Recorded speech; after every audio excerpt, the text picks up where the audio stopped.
আসসালামু আলাইকুম। জুয়ার ফার্মিং অ্যান্ড লাইফস্টাইলে সবাইকে স্বাগত। সকল প্রশংসা মহান আল্লাহ তাআলার। জেন্টামাইসিন সালফেট গ্রুপের অ্যান্টিবায়োটিক পোলট্রি সেক্টরে কতটা গুরুত্বপূর্ণ বা কোন কোন রোগের ক্ষেত্রে ব্যবহার করা হয় এবং কি কি ডোজে এটা ব্যবহার করা যেতে পারে সেটাই আজকের ভিডিওর বিষয়বস্তু। এই জেন্টামাইসিন সালফেট গ্রুপের অ্যান্টিবায়োটিকটি শুধু যে পোলট্রি সেক্টরে ব্যবহার করা হয় তা কিন্তু না। এটা গরু, ছাগল, মহিষ, ভেড়া, উট, কুকুর, বিড়াল সব ধরনের গবাদি পশু বা গৃহপালিত প্রাণীর ক্ষেত্রে কিন্তু এটা প্রয়োগ করা হয়। এখন প্রশ্ন আসছে যে এই যে আমি বলবো পোলট্রি সেক্টরের কথা। পোলট্রি সেক্টরে এটা কী ধরনের ব্যাকটেরিয়ার বিরুদ্ধে কাজ করে বা কী ধরনের রোগের ক্ষেত্রে আমরা এই অ্যান্টিবায়োটিক দেব। যেহেতু এটা অ্যান্টিবায়োটিক, অবশ্যই ব্যাকটেরিয়াল রোগের কারণে কিন্তু আমরা দেব। এই জেন্টামাইসিন সালফেট গ্রুপের অ্যান্টিবায়োটিকটা হচ্ছে একটা ব্রড স্পেকট্রাম অ্যান্টিবায়োটিক, অর্থাৎ এটা কিন্তু বিভিন্ন ধরনের বহুমুখী কাজ করে এবং এটা যেটা খুব গুরুত্বপূর্ণ একটা পয়েন্ট সেটা হচ্ছে যে এটা যেমন গ্রাম পজিটিভ ব্যাকটেরিয়া নষ্ট করে, ঠিক তেমনি গ্রাম নেগেটিভ ব্যাকটেরিয়া নষ্ট করতেও খুবই সাহায্য করে। এবং আরেকটা খুব বড় একটা দিক বলি, যেমন যদি ইউরিনারি ট্র্যাকে কোনো ব্যাকটেরিয়াল ইনফেকশান হয় পোলট্রিতে, সেটাও যেমন খুব ভালো কাজ করে নষ্ট করতে। আবার যদি স্টমাকে কোনো ব্যাকটেরিয়াল ইনফেকশান হয় পোলট্রি সেক্টরে, সেটাও কিন্তু নষ্ট করতে, কমাতে এটা খুবই ভালো কাজ করে। আবার যদি রেসপিরেটরি সিস্টেমে অর্থাৎ যদি শ্বাসতন্ত্রে যদি কোনো ব্যাকটেরিয়াল ইনফেকশান হয় সেটাও কিন্তু সারাতে কাজ করে। পাশাপাশি ইন্টেস্টাইন অর্থাৎ অন্ত্রে যদি কোনো রকম ব্যাকটেরিয়াল ইনফেকশান হয় সেটাও সারাতে কাজ করে। তাহলে দেখেন, প্রস্রাবে কোনো রকম ইনফেকশান হলে সেটা যেমন ভালো কাজ করে মুরগির বা হাঁসের বা টার্কি বা কোয়েলের বা কবুতর যাই বলি না কেন, ঠিক তেমনি পাকস্থলীতেও ভালো কাজ করে, ঠিক তেমনি পাশাপাশি শ্বাসতন্ত্রে ভালো কাজ করে, পাশাপাশি অন্ত্রে ভালো কাজ করে। তার মানে এই একটা অ্যান্টিবায়োটিক এইটা কিন্তু বিভিন্নভাবে কাজ করে এবং এটা গ্রাম পজিটিভ ব্যাকটেরিয়া যেমন নষ্ট করে, আবার পাশাপাশি গ্রাম নেগেটিভ ব্যাকটেরিয়া নষ্ট করতেও কিন্তু খুব ভালো কাজ করে এই জেন্টামাইসিন সালফেট গ্রুপের অ্যান্টিবায়োটিক। এখন এই অ্যান্টিবায়োটিকটা কিন্তু দুইভাবে ব্যবহার করা হয়। একটা হচ্ছে ওরালি, মানে পানিতে গুলায় খাওয়াতে হবে। আরেকটা হচ্ছে ইনজেকশন ফরম্যাট। এখন পোলট্রিতে এই ইনজেকশন ফরম্যাটটা আসলে চলে না।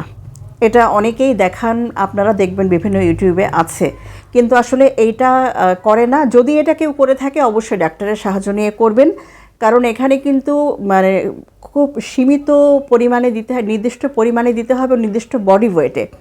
আপনার সব মুরগি কি একই বডি ওয়েটে থাকবে বলেন? 1 কেজি কি সব মুরগি থাকবে? কোনো মুরগি থাকবে 1 কেজি 300 গ্রাম, কোনো মুরগি থাকবে 700 গ্রাম। তো আপনি কিভাবে বুঝবেন? আর ইনজেকশন কিন্তু খুব পাওয়ারফুল হয়, খুব মানে দ্রুত কাজ করে। অতএব আমরা এই পোলট্রি সেক্টরে সাধারণত ডাক্তাররা এই ইনজেকশনটা দেন না। আর যদি দেয় সেটা খুব বড় ধরনের পোলট্রিতে, যেখানে সর্ট আউট করা হয় যে এই শেডে শুধুমাত্র 1 কেজি প্রতিদিন ওজন নেওয়া হয়, এই শেডে 700 গ্রাম, এই শেডে 300 গ্রাম।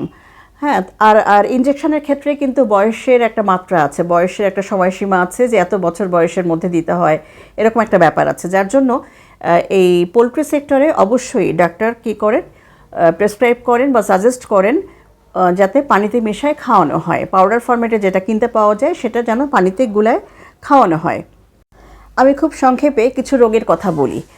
যেমন শ্বাসতন্ত্রের রোগ যদি আমরা বলি, যে সিআরডি, সিসিআরডি বলি বা নিউমোনিয়া বলি, যে কোনো ধরনের ঠান্ডা লাগা বলি, হ্যাঁ, এই সবগুলো কিন্তু সারাতে কাজ করে। এমনকি ফাউল পক্স, যদিও সেটা ভাইরাল ইনফেকশনের কারণে হয়, সেটাতেও কিন্তু এই মানে সেকেন্ডারি ব্যাকটেরিয়াল ইনফেকশন যাতে না হয় সেটাতেও কিন্তু ভালো কাজ করে। এমনকি কোরাইজা যদি হয়, অনেকেই কিন্তু ইনবক্স করেন যে কোরাইজা হয়েছে। কোরাইজা যদি হয় সেক্ষেত্রে জেন্টামাইসিন সালফেট গ্রুপের অ্যান্টিবায়োটিক আপনারা চোখ বন্ধ করে ব্যবহার করতে পারেন। এছাড়াও সালমোনেলোসিস, তারপরে বিভিন্ন ধরনের এন্টারাইটিস, তারপরে পাতলা পায়খানা, পানির মতো পায়খানা, গুড়ের মতো পায়খানা, হ্যাঁ, তারপরে মুরগি খুব ঘন ঘন বমি করছে, খাবার হজম হচ্ছে না। খাবার হজম না হওয়া মানে কি? পাকস্থলীর সমস্যা। হ্যাঁ, বমি হওয়াটা পাকস্থলীর এক ধরনের সমস্যা। তারপরে যদি তার ইউরিনারি ট্র্যাকে, পেশাবের নালীতে কোনো রকম, মুরগির কিন্তু একটাই পথ, যেটা পেশাবের নালী সেটাই মলদ্বার, হ্যাঁ, সেটাই ডিম পাড়া, ডিম্বনালী।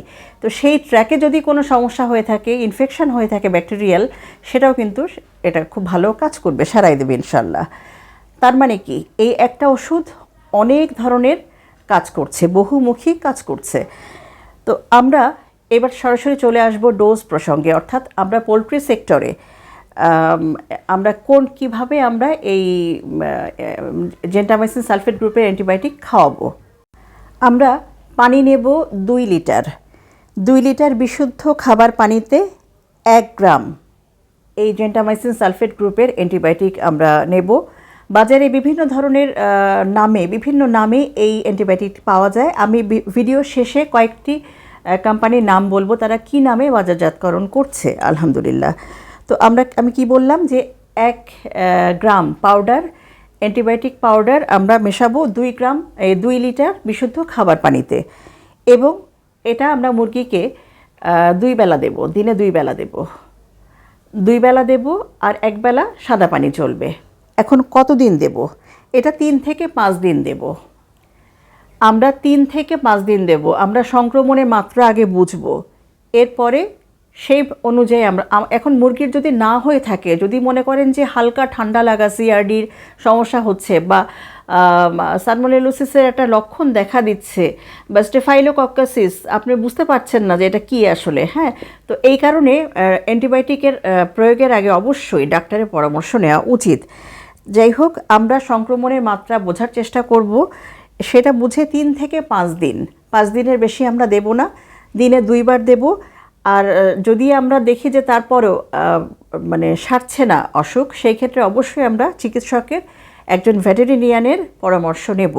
আরেকটা কথা একটু বলে রাখি, ভিডিও বড় হয়ে যাচ্ছে যদিও, অ্যান্টিবায়োটিক প্রয়োগের সঙ্গে সঙ্গে কিন্তু কখনো অসুখ সেরে যায় না, সম্পূর্ণরূপে সেরে যায় না। কেন?